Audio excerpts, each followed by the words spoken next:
পরিরাজ্যে আমার আর ভালো লাগছে না। এত রকমের ফল ফুল পাখি, তবুও আমার এমন লাগছে কেন? যাই, একটু এদিক ওদিক ঘুরে আসি।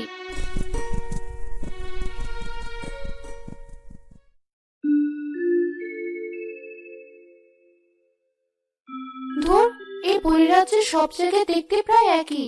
আমার আর ভালো লাগে না। কি করব আমি?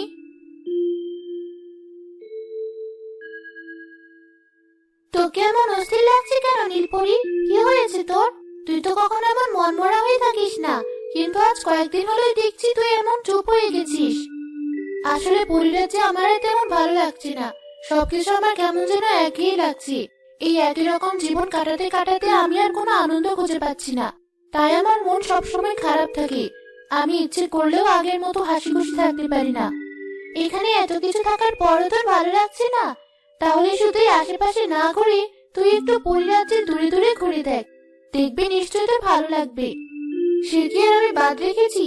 তুমি বলার আগে আমি পরিরাজ্যের এই প্রান্ত থেকে অপর প্রান্ত ঘুরে এসেছি, কিন্তু তাতেও আমার মন ভালো হচ্ছে না। সবকিছুই আমার একই রকম লাগে। তোকে নিয়ে তো আমি বড় চিন্তায় পড়ে গেলাম। এমন মন মোড়া হয়ে থাকলে তো তুই অসুস্থ হয়ে পড়বি। এদিকে আমার মাথায় কোনো বুদ্ধি আসছে না। এক কাজ করি, রানীপুরীর কাছে গিয়ে পরামর্শ চাই, দেখি উনি কি বলেন। ঠিক আছে, তাই চলো।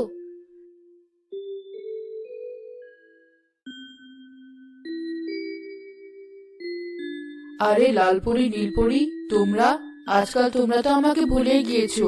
আমি ডেকে না পাঠালে তোমরা আমার কাছে আসোই না। আসলে রানীপুরী, আপনি অনেক ব্যস্ত থাকেন, তাই যখন তখন দরকার ছাড়া আসি না। সে অবশ্য তুমি ঠিকই বলেছো, বড় ব্যস্ত থাকি আমি। তা কি মনে করে আমার কাছে এসেছো দুই বোন? আসলে রানীপুরী, আমার বোনের নাকি আমাদের পরিরাজ্য ভালো লাগে না।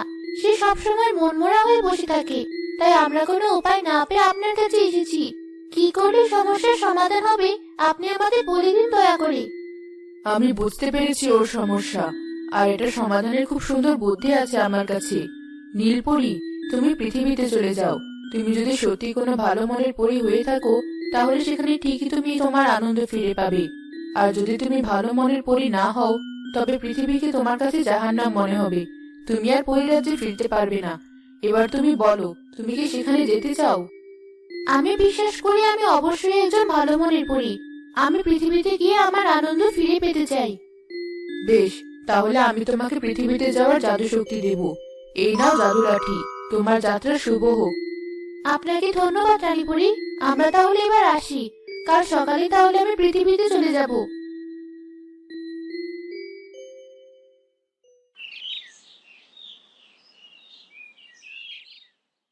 ঘরে তো আর খাওয়ার মতো কিছুই নেই।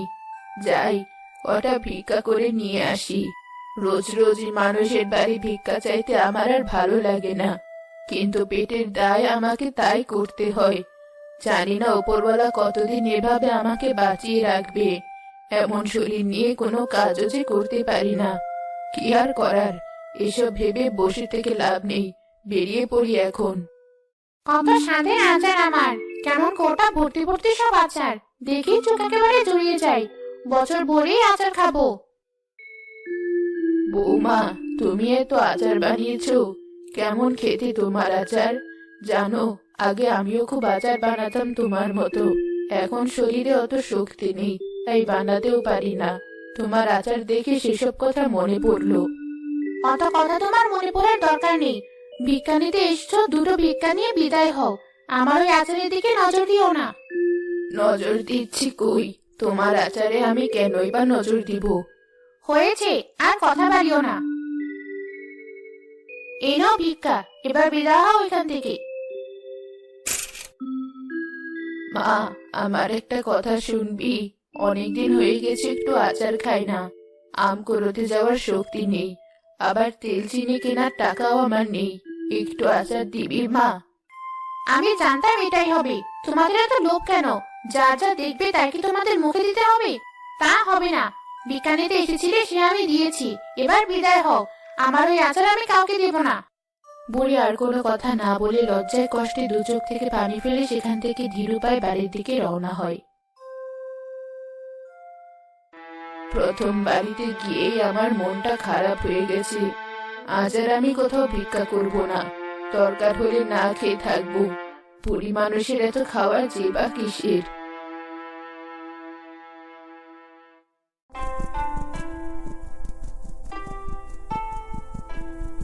পৃথিবীতে আসার পর থেকে আমার বেশ ভালো লাগছে। কত কিছু দেখতে পাচ্ছি, কত বৈচিত্র্যময় এই পৃথিবী। উড়ে উড়ে তো অনেকক্ষণ সবকিছু দেখলাম। এবার আমার একটু বসে বিশ্রাম নেওয়া প্রয়োজন। আর যে কদিন পৃথিবীতে থাকবো, সেই কদিনের জন্য আমার একটা নির্দিষ্ট থাকার জায়গা দরকার। পেয়েছি, ওই ছোট্ট বাড়িতে একটাই ঘর আর বড় একটাই গাছ। মনে হচ্ছে মানুষজন কম ওই বাড়িতে। গাছটাও বেশ বড়। আমি তাহলে ওখানেই থাকা শুরু করে দেই।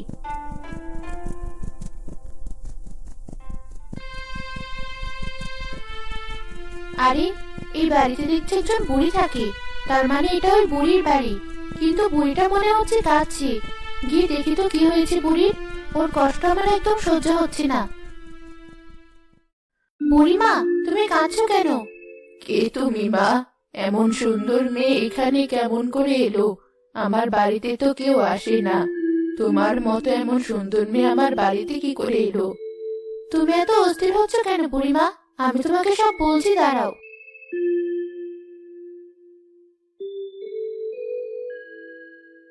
এবার তুমি বলো, তুমি কেন বসে বসে কাঁদছিলে?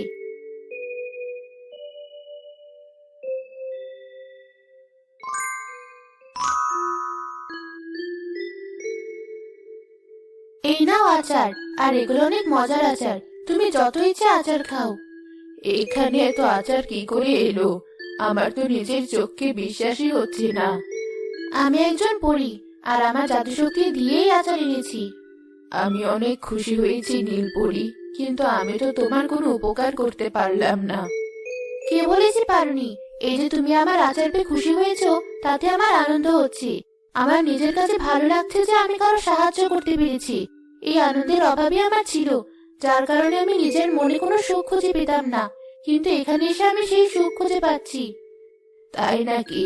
তাহলে চলো, আমাদের আশেপাশে অনেকেই আছে যাদের সাহায্যের প্রয়োজন। তুমি তাদের সাহায্য করতে পারো, তাহলে তোমার মনে আরো আনন্দ চলে আসবে। তুমি এটা ঠিক বলেছো। চলো তাহলে এখনই। নীলপরি, ওই দেখো, ওই জমির ধানগুলো কেমন পড়ে গেছে। ওগুলো ওভাবে থাকলে নষ্ট হয়ে যাবে, আর কৃষকের অনেক ক্ষতি হবে। আমি বুঝতে পেরেছি। এই নাও, ওগুলো আমি ঠিক করে দিলাম। বুড়িমা, আজ আমি সত্যি অনেক খুশি। পরিরাজ্যে সবকিছু থাকার পরও আমি তো খুশি কখনো ছিলাম না। আমিও অনেক খুশি। আমি এখন আমার পরিরাজ্যে ফিরে যেতে চাই। আমার বোন আমার জন্য অপেক্ষা করছে। এই কি বুড়িমা, তুমি মন খারাপ করছো কেন? আমি তো আবার আসবো, আর আমার বোনকেও সাথে নিয়ে আসবো। ঠিক আছে নীলপরি, আমি তাহলে আরো খুশি হব। যাওয়ার আগে আমি তোমাকে এই জাদুর আচারের কৌটা দিয়ে গেলাম। এটা থেকে তুমি যতই আচার নাও না কেন, এটা কোনোদিন খালি হবে না। আমি তাহলে এবার আসি। পরীর এই আচারের গোটা থেকে আমি আচার বিক্রি করব, তাহলে আর আমার ভিক্ষা করতে হবে না। বাবারা, মায়েরা, আচার নিয়ে যাও। নিজে খাও আর বাড়ির জন্য নিয়ে যাও। আর কেউ না কিনতে পারলে এমনি নিয়ে যাও।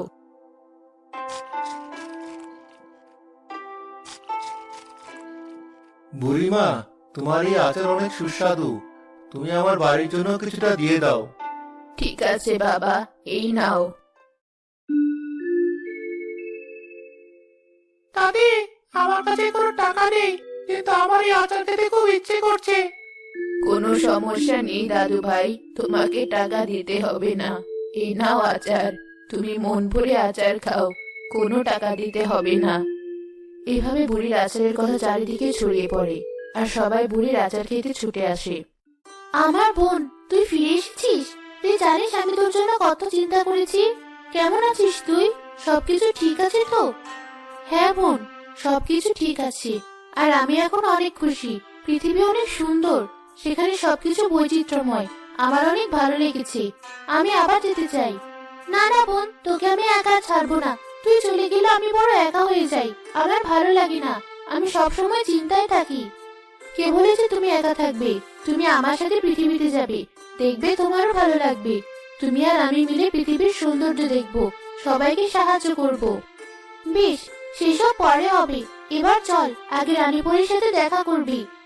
হ্যাঁ চলো। নীলপরি, তুমি ফিরে এসেছো। আমরা তোমার ফেরার অপেক্ষায় অধীর আগ্রহী ছিলাম। কেমন ছিল তোমার এই সফর? একটি দুর্দান্ত সফর ছিল। আমি পৃথিবীতে বারবার যেতে চাই, মানুষদের সাহায্য করতে চাই। আমি খুবই খুশি। আমি বুঝতে পেরেছি তুমি সত্যি একজন ভালো মনের পরী। তাই আমি তোমাকে যে কোনো সময় পৃথিবীতে যাওয়ার আর পরিরাজ্যে ফিরে আসার অনুমতি দিলাম। এটা তোমার পুরস্কার। আপনাকে অনেক ধন্যবাদ পরিরানী। এরপর থেকে নীলপরি যখন ইচ্ছে পৃথিবীতে আসতো আর মানুষকে সাহায্য করত।